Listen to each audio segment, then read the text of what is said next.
Okay, so I forget this. I have this guy's name. Anyway, this guy threw like 100 miles an hour, like back in June and July or whatever.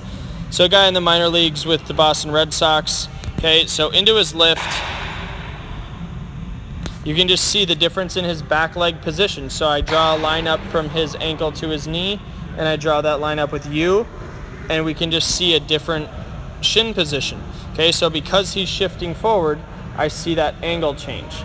Okay, as you kick out, that's where you extend.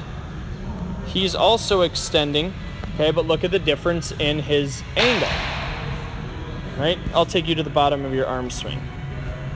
Okay, so that's the bottom of his arm swing.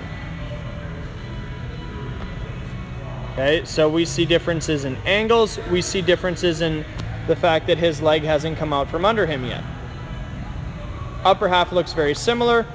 You probably load your arm as good as he does, probably better. I would say better. And you do some other things better, like your front leg is better than his. Okay, you probably have more forward, he has a lot of forward trunk tilt. Okay, but my point is where you're gonna gain a lot is getting in and out of this. I've said that so many times. Trying to copy the better guys here. Okay, so this is somebody who has really good early moves.